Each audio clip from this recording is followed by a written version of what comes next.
so I'm going to go over the riff for Breakfast in the Park. And this is a 4-chord riff that happens throughout the entire song. It never changes. And the chords are E minor, A major, D major, and G major. But we're not going to play them in the normal position where we play the chords, because that's just not how the tune, that's not how they're used in the song, in the riff. So all the chords are played in closed position with the same shape that's movable up and down the neck. So the E minor is played by putting your first finger on the 7th fret of the A string, your 3rd finger on the 9th fret of the D string, your pinky on the 9th fret of the G string, and your 2nd finger on the 8th fret of the B string.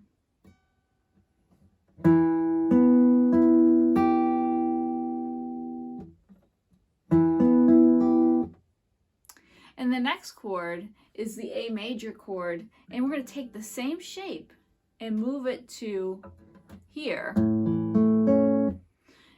which is where your first finger is placed on the 5th fret of the E string, your 3rd finger goes on the 7th fret of the A string, your pinky goes on the 7th fret of the D string, and your 2nd finger goes on the 6th fret of the G string.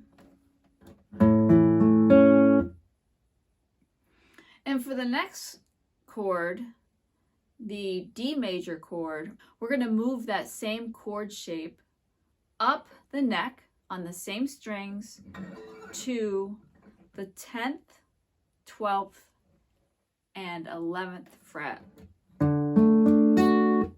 So the first finger is on the 10th fret of the E string, your 3rd finger on the 12th fret of the A string, your pinky on the 12th fret of the D string, and your 2nd finger on the 11th fret of the G string. It's pretty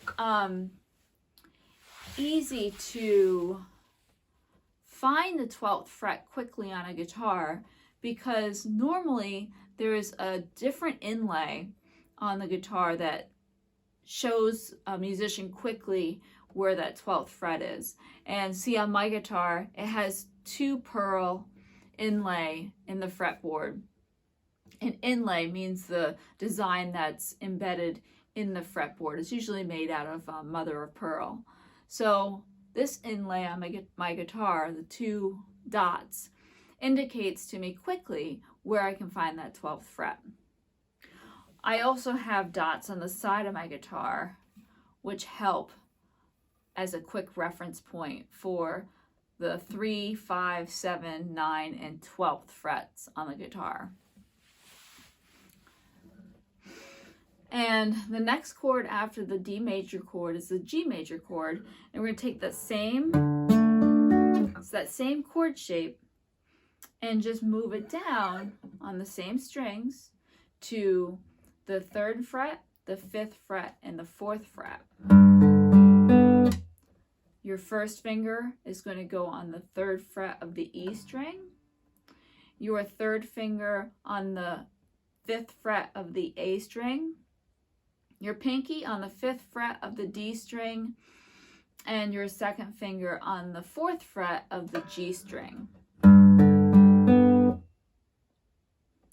So with that, the riff is the same chord shape, like I said, all the way through, starting with E minor, going to A major, going to D major, and then going to G major.